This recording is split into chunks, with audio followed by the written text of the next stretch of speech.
آغا صاحب، یہ social media پر ایک تنظیم کے سربراہ کی تقریر نشر ہوئی جس میں قوم کے بزرگان سے اتحاد کی بات کی جا رہی ہے، اور یہ شدت سے تاثر دیا جا رہا ہے ان کی تقریر میں کہ بزرگان قوم جو ہیں وہ قوم میں افتراق کا باعث ہیں۔ آپ اس حوالے سے کیا فرمائیں گے؟ بسم اللہ الرحمن الرحیم۔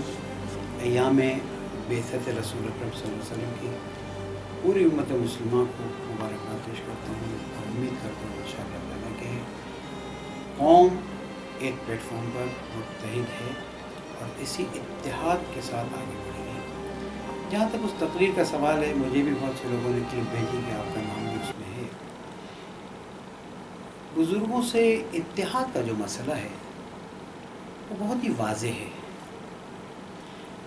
ہمارا سوال لوگوں سے یہ ہے کہ پہلے جب آپ الگ ہوئے اور جو نکات آپ نے دیے، آیا اب ان نکات کو آپ کہتے ہیں کہ غلط تھے اور اب آپ سمجھتے ہیں کہ وہ غلطی ہوئی تھی، یا نہیں ان نکات کو آپ سمجھتے ہیں کہ اسی طرح سے وہ اہل نہیں ہے، وہ یہ ہے، وہ یہ ہے، جو بھی چیزیں کہی جاتی تھیں، میں اس وقت دہرانا نہیں چاہتا۔ تو پھر اب اتنے سال گزرنے کے بعد، اتنی محنت کرنے کے بعد آپ کو اتحاد کی کیا ضرورت پڑی؟ میں بالکل واضح طور پر بتاؤں، ابھی جامعۃ المنتظر میں جو مختلف اجلاس ہوئے، قوم کے بزرگان سب متحد ہیں، قوم کے علماء سب متحد ہیں۔ ہاں، کچھ لوگوں کو کچھ شکایتیں تھیں، انہوں نے جا کے ایک بار نہیں، یہ پہلی بار کوشش نہیں ہے، میرے حساب سے 7ویں کوشش ہے کہ کسی طرح سے ایک نیا سیٹ اپ بنایا جائے اور اس کو آگے بڑھایا جائے۔ قطعاً کسی بھی قسم کی کوئی مشکل نہیں ہے۔ اگر ان کو مشکل ہے تو پھر اس کو دیکھنا پڑے گا، آیا وہ والی باتیں پہلے کی باقی ہیں یا نہیں۔ اگر باقی نہیں ہے تو آئیں، پھر اتحاد کی کیا بات ہے، پھر واپس آ جائیں، اور اگر باقی ہیں تو پھر اب اتحاد کی ضرورت کیوں پڑ رہی ہے؟ میں یہاں پر ایک اور مسئلہ واضح کر دوں کہ بار بار کہا جا رہا ہے کہ ہم نے، میں سمیع صاحب سے کہا، ہم نے دوسروں سے کہا۔ آپ کے پاس سوالات ہوں گے، میرا صرف ایک سوال کا جواب دیں، پھر ہم آگے بڑھتے ہیں۔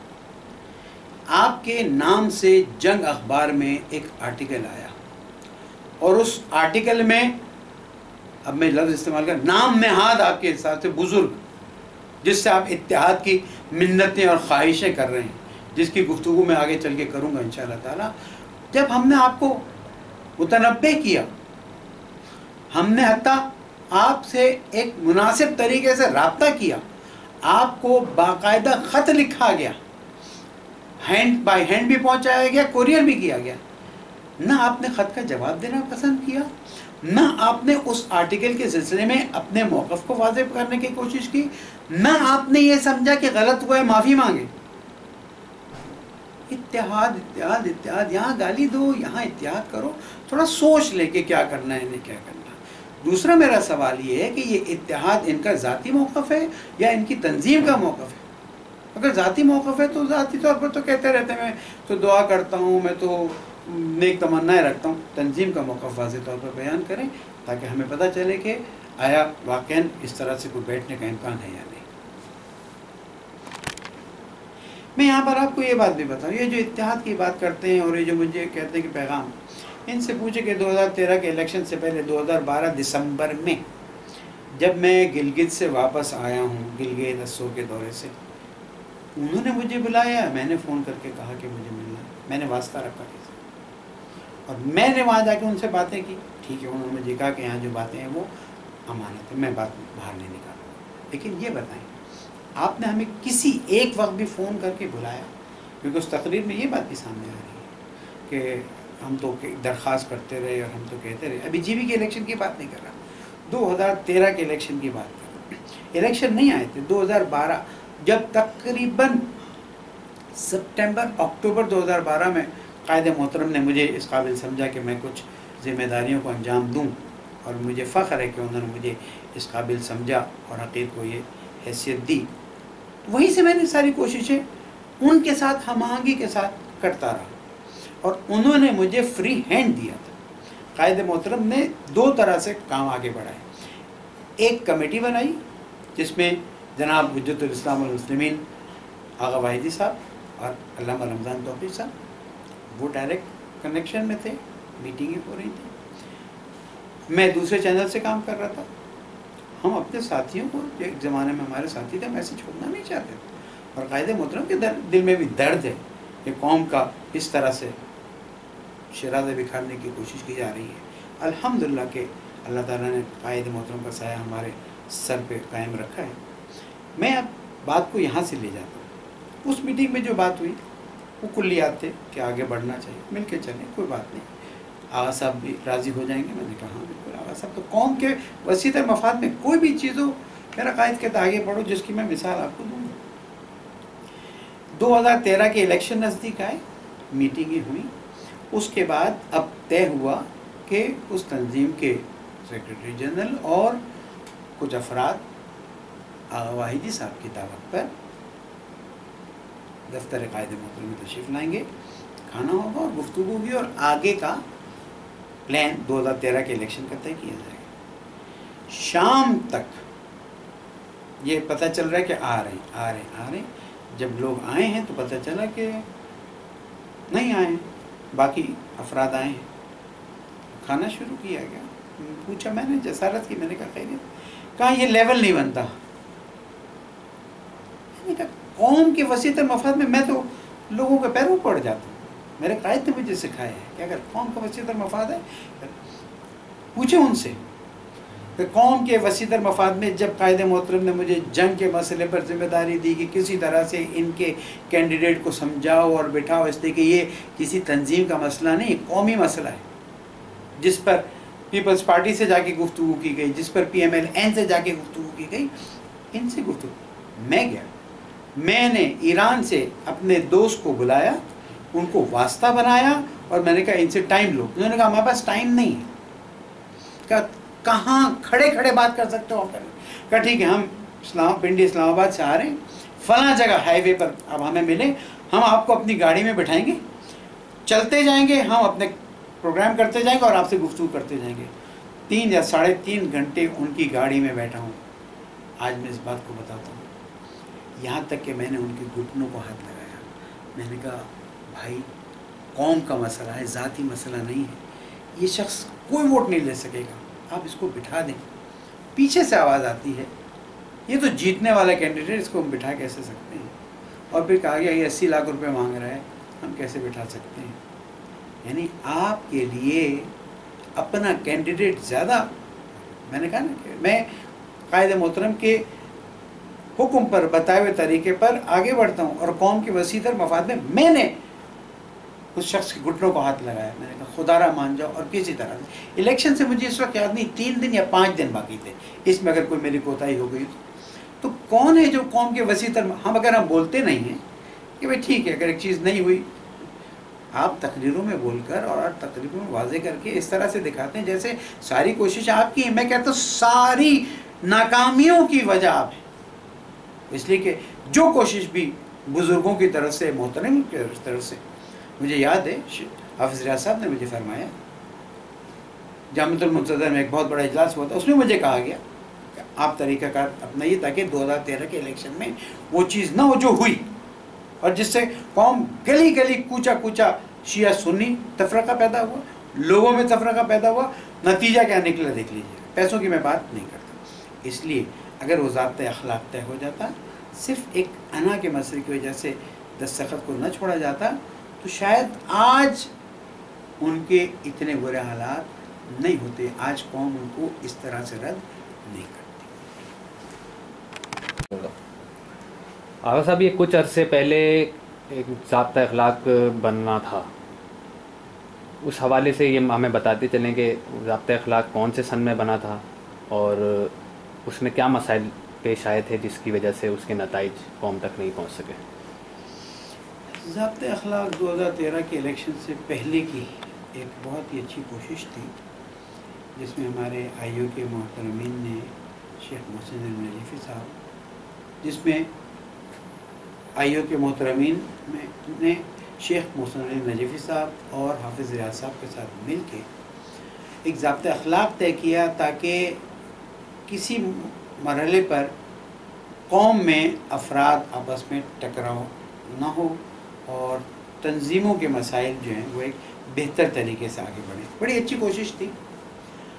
جب ضابطۂ اخلاق کے دستخط کے لیے محترم کمیل صاحب جو اس وقت آئی او کی پوزیشن پہ، اس وقت مجھے یاد نہیں چیئرمین تھے یا نہیں تھے، غلطی بیان نہ ہو جائے، لے کر گئے تو جہاں پر تنظیم کے افراد کے دستخط ہونے تھے ایک جگہ کی، اور ایک جگہ پہ بزرگ علماء کے دستخط ہونے تھے، تو بجائے اس کے کہ جہاں پر ان کا دستخط ہونا چاہیے انہوں نے بزرگ علماء کی جگہ پر دستخط کیے۔ جب یہ شیخ محسن نجفی صاحب کے پاس لایا گیا، آغا صاحب نے بڑی ناراضگی کا اور برہمی کا اظہار کیا کہ ہر ایک کو اپنے مقام پر رہنا چاہیے، یہ کیا ہوا؟ اور آج یہاں پر ایک بات کہتا چلوں، آغا صاحب نے اسلام ٹائمز کو ایک ایسا انٹرویو دیا تھا جس میں انہوں نے بہت کچھ بولا تھا، میں یہاں ظاہر بول تو نہیں سکتا ہوں، لیکن آج بھی اسلام ٹائمز کے ایک نمائندے کے پاس وہ انٹرویو محفوظ ہے۔ اگر وہ انٹرویو آ جاتا تو پتہ چلتا کہ بزرگان جو ہیں ان کے دل بھرے ہوئے ہیں ان مسائل سے، کہ جس کی وجہ سے قوم کے اندر ایک نئے سیٹ اپ کو لا کر جو مشکلات پیدا کی ہیں۔ تو ضابطۂ اخلاق پھر جب واپس نیا پرنٹ آؤٹ لے جا کر دیا گیا ان کو کہ آپ یہ کہ انہوں نے کہا کہ نہیں، میں اس جگہ پہ دستخط نہیں کر سکتا، میں اس جگہ پہ دستخط کر سکتا ہوں، اور اس کی وجہ سے یہ سارا کچھ معاملہ خراب ہو گیا۔ ضابطۂ اخلاق کے مسئلے پر میں عرض کروں کہ اصل کوشش یہ تھی کہ دونوں طرف سے باتیں چل رہی تھیں، اور سوشل میڈیا میں بھی کچھ ایسی باتیں ہو رہی تھیں جو زیب نہیں دیتی علماء کے بارے میں، افراد کے بارے میں، تو اس میں نکات رکھے گئے تھے تاکہ ایک دوسرے سے ٹکراؤ کو بچایا جا سکے اور ایک خیر سگالی کا ماحول قائم ہو سکے۔ اس وجہ سے کہ وہ بزرگان کی جگہ دستخط کرنے کے لیے راضی تھے، تنظیمی سربراہ جو ہیں ان کی لائن میں دستخط کرنے کے لیے راضی نہیں تھے، اس وجہ سے اس ضابطۂ اخلاق کو نل اینڈ وائڈ کر دیا گیا۔ آغا صاحب، یہ محترم ایک تنظیم کے سربراہ نے اپنی تقریر کے دوران بزرگان کے درمیان اور امور کی تقسیم کاری کا ذکر کیا ہے۔ انہوں نے کہا ہے کہ جب ہم الف بے جیم کے ساتھ بیٹھ سکتے ہیں تو آپس میں کیوں نہیں بیٹھ سکتے؟ وضاحت فرمائیں، کیا قیادت بزرگان سے یہ منسوب کرنا درست ہے؟ ظاہراً تقریر میں یہ بات کہی گئی کہ ہم گئے اور ہم نے کہا آپ بزرگ بنیں، آپ ہماری سر پہ آئیں، بیٹھیں، ہمارے سر پر آپ بیٹھیں، آپ ہمارے بزرگ بنیں۔ اگر تقریر کے الفاظ پر غور کیا جائے تو کسی کو کہنا آپ بزرگ بنیں خود بتا رہا ہے کہ آپ نصیحت کر رہے ہیں کہ آپ بزرگ بنیں، جو بزرگ ہے وہ تو ہے ہی بزرگ۔ یہ جو بات کہی جا رہی ہے کہ جناب تقسیم کار ان کے ساتھ کی جاتی ہے کہ جو کام کرنے کے لیے تیار ہوں۔ میں اس سے آگے نہیں کہنا چاہتا کچھ بات، لیکن تقسیم کار کے لیے سب سے پہلی شرط یہ کہ آپ کسی ضابطے کو تو قبول کریں۔ آپ کسی بھی ضابطے کو قبول نہیں کرتے، جب مشکل میں پھنستے ہیں تو فوراً اتحاد، ہم آہنگی، بزرگی، بزرگان سب نظر آتا ہے۔ اس سے آگے ظاہر ہے اخلاق کا تقاضا یہ کہ میں نہ بولوں۔ دو تین مثالیں دی کہ جناب فلاں جگہ وہ آئے اور سائڈ پہ بیٹھ گئے، جگہ نہیں تھی، میں نے اٹھ کے جگہ دی۔ حقائق کو ہم کب تک توڑ موڑ کے پیش کریں گے؟ قائد محترم تشریف لائے، جہاں جگہ ملی وہاں بیٹھ گئے، اور ہمیشہ ان کا طریقہ کار یہ جیسے کہ سنت رسول بھی ہے کہ جہاں جگہ ملے وہاں بیٹھ جاؤ، انتظار مت کرو کہ میزبان واحدی صاحب کے پاس آتے ہیں اور کہتے ہیں کہ اس مشکل کو کیسے حل کیا جائے، اور اس کے بعد میزبان خود واحدی صاحب سے گفتگو کرنے کے بعد اسٹیج پر جاتے ہیں اور کان میں کہتے ہیں، اور کان میں کہنے کے بعد راضی کیا جاتا ہے کہ آپ جگہ دے دیں، اور پھر جگہ دی جاتی ہے۔ جگہ تو دی گئی، لیکن یہ سارا وقفہ جو بیچ کا تھا وہ سارا غائب کر دیا گیا، اور یہ بتانے کے لیے اگر واقعی بزرگ سمجھتے ہیں تو جب بعض موقعوں پر آپ کو بلا کے بات کی گئی، اس بات کو لیک کس نے کی؟ ایک چیز آگے بڑھنے جا رہی تھی، ابھی تو بات آگے بڑھی نہیں اور وہ بات لیک ہو کے میڈیا میں آ گئی۔ ایسے کیسے ہوا؟ کیوں ہوا؟ اس کی کیوں تحقیق نہیں کی گئی؟ میں اس بات کو واضح طور پر اس طرح سے سمجھتا ہوں کہ خود محترم جو ہیں وہ ظاہر ہے سید کا احترام کرنا چاہتے ہیں. خود انہوں نے مجھے کہا، میں مشہد گیا تھا تو میں نے قائد محترم کے لیے، آغا صاحب کے لیے دعا کی. میں اس کا انکار نہیں کرتا. میں نہیں کہتا کہ مثلا خدا نخواستہ کوئی منافقت کی بات ہے یا نہیں، ٹھیک ہے وہ سچے دل سے احترام کریں، لیکن مسئلہ یہ ہے کہ یہ ذاتی چیزیں ہیں. جس تنظیم کی سربراہی ہے اس تنظیم کا سیٹ اپ آیا ان باتوں کو آفیشیلی ریکگنائز کرتا ہے یا نہیں کرتا. بس انہوں نے کہا ہم کلین چٹ دینے کے لیے تیار ہیں. بسم اللہ، میں آج چیلنج کرتا ہوں تنظیم کی طرف سے آفیشیل کلین چٹ دے دیں. اگر اتحاد یا ہم آہنگی یا جو بھی صورت ہے اگر میں پیدا نہ کروں، سائڈ ہو جاؤں. لیکن یہ سب باتیں ہیں، مسائل کو خاص ڈائریکشن میں لے جانے کی صورت ہے. میں 2 مثالیں اور آپ کو دیتا ہوں. ابھی ملی یکجہتی کونسل کا اجلاس ہوا تھا اور قائد محترم میزبان تھا. جب اس تنظیم کے محترم آئے، قائد محترم کھڑے ہوئے، قائد محترم کھڑے ہوئے، استقبال کیا اور اپنے نزدیک میں کرسی خالی کرا کے بٹھایا. اور جب محترم کو تقریر کرنے کا موقع ملا تو توفیق نہیں ہوئی کہ ایک لفظ قائد محترم کے لیے، حتیٰ کم از کم میزبانی کے شکر، دیوبندی، اہل حدیث، بریلوی، جتنے علماء تھے جس نے بھی تقریر کی اس نے کم از کم ایک لفظ ضرور کہا کہ ہم علامہ صاحب کے یا علامہ ساجد نقوی صاحب کے یا قائد ملت جعفری، الگ الگ لوگوں نے الگ الگ. آپ کو توفیق نہیں ہوئی کہ آپ ایک لفظ استعمال کریں. اسی طرح سے آپ کے ایک ساتھی ابھی اسلام آباد میں علماء کانفرنس ہوئی تھی الکوثر میں، آئے، سابقہ ساتھی کہوں گا، اب تو شاید الگ انہوں نے سیٹ اپ بنا لیا. آئے اور انہوں نے پوری تقریر کی. شیخ صاحب کا شکریہ ادا کیا کہ انہوں نے الکوثر میں پروگرام رکھا، لیکن جو میزبان تھا اس کا لفظ بھی نہیں استعمال کیا، اس کا نام بھی نہیں استعمال کیا اور تقریر ختم کر کے چلے گئے. چیزیں پتہ چلتی ہیں. بزرگ تو بزرگ ہوتا ہے. اگر قائد بزرگ نہ ہوتے نا، بزرگواری ان میں نہ ہوتی نا، تو وہ اس شخص کے لیے کھڑے نہیں ہوتے، بیٹھے رہتے. آجا بیٹھ جاؤ، کون ان کو خوش کرتے. انہوں نے نوٹ رکھا کہ آیا میرے قائد بزرگوار ہیں یا نہیں. جسارت کر رہا ہوں کہنے کی، تو میں نے دیکھا کہ خود کھڑے ہوئے، استقبال کیا اور اپنے پاس بیٹھایا. امید ہے انشاءاللہ چیزوں کو جیسے ہے ویسے پیش کیا جائے گا، نہ اس طرح سے جس طرح سے مجھے اس میں فائدہ. محترم نے اپنی تقریر میں گلگت بلتستان کے انتخابات کا ذکر کیا ہے. آغا صاحب یہ فرمائیے گا، کیونکہ آپ انتخابات میں قومی جماعت کی طرف سے آپ پر کچھ ذمہ داریاں عائد تھیں. ان کا یہ کہنا ہے کہ انہوں نے آغا صاحب سے ملاقات کی خواہش کی مگر ان کی ملاقات نہیں کرائی گئی. کیا یہ بات درست ہے؟ یہ بھی فرما دیے گا کہ گلگت کی جامع مسجد میں قائد محترم سے مجلس وحدت کے سربراہ نے ملاقات کی، جہاں پر آغا راحت حسین الحسینی بھی موجود تھے. وہاں ایک فارمولہ طے کیا گیا تھا. کیا اس پر عمل ہوا تھا یا نہیں؟ اگر نہیں ہوا تھا تو اس کی وجہ کیا تھی جس کا اثر گلگت حلقہ 1 پر ہوا؟ اس حوالے سے وضاحت فرمائیں. آپ کے سوال نے میرے زخموں کو پھر سے زندہ کر دیا. یہ سوال بہت ہی اہم ہے اور شاید بہت سے ایسے حقائق کے جو میرے سینے میں ہیں اب اس سوال کے ضمن میں پیش کروں گا. گلگت بلتستان کے الیکشن گلگت بلتستان میں پہنچ کے نہیں لڑا گیا. یہ الیکشن، اس کی تیاریاں بہت پہلے سے شروع ہوئی.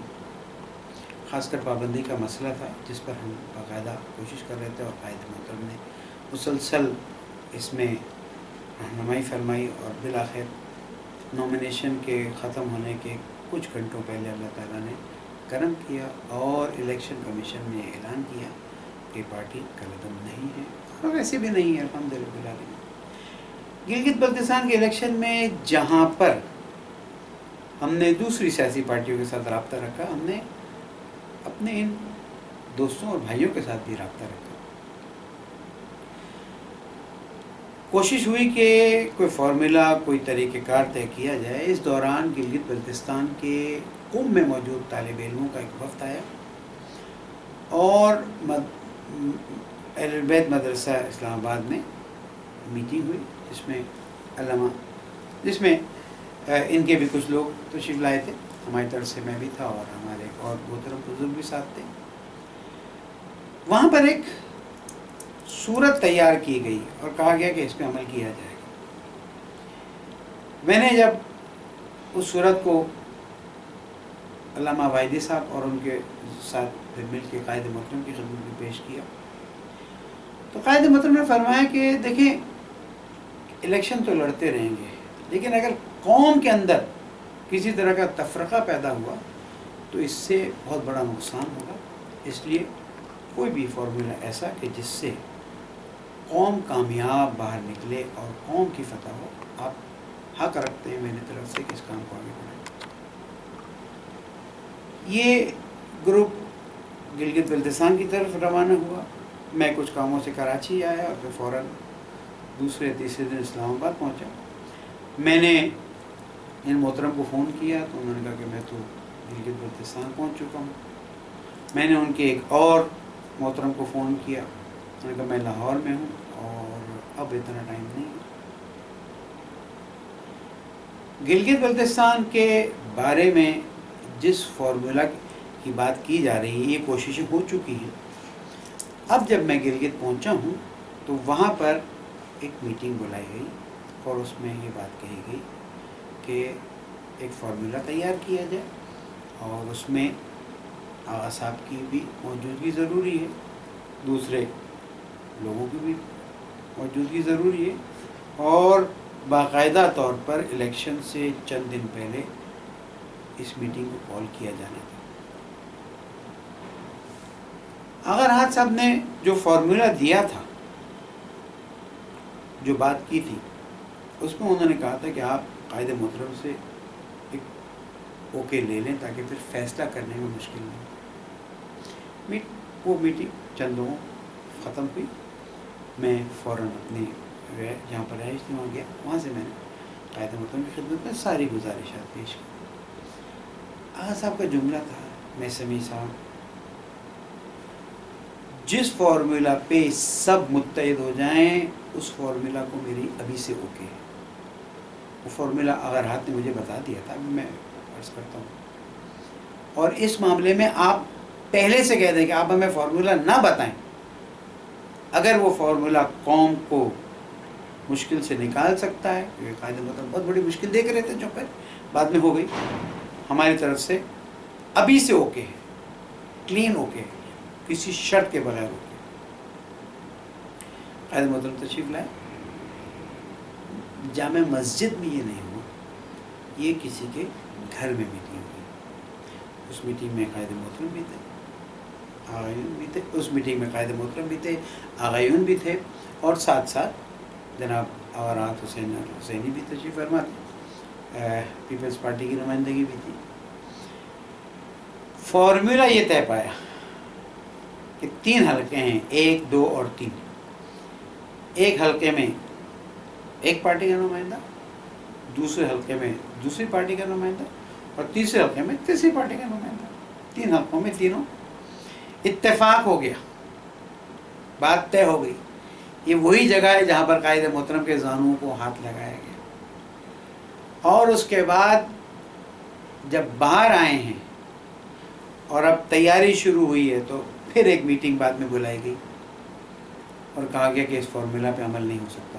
میں نہیں کہنا چاہتا کون ہے، چاہے خود تحقیق کر کس طرح سے یہ ہو. اور الیکشن کی رات ہم نے اعلان کر دیا کہ آغا راحت صاحب کے فارمولا پر ہم عمل کے لیے راضی ہیں. لوگوں نے بڑی باتیں کی، وہ تو کرتے ہیں، باتیں کرنا تو لوگوں کا کام ہے. الیکشن کی رات لا الہ الا اللہ محمد رسول اللہ علی ولی اللہ رات 2 بجے تک ان محترم کی تنظیم کے افراد کو منتیں کرتے رہے کہ خدا را اس فارمولا کو جس پہ سب نے اتفاق کیا ہے عمل کرو. انہوں نے انکار کیا اور وہ چیز ہوئی جو چیز نہیں ہونی چاہیے تھی. اس کے بعد گلگت بلتستان کے غیور عوام نے کس کو کس طرح سے ڈیل کیا، وہاں کے لوگوں سے پوچھیں اور آپ کو اندازہ ہو جائے گا کہ کس کے پرچموں کو اکھاڑ اکھاڑ کے پھینکے گئے اور کس کے احترام میں استقبالیہ دیا گیا. اور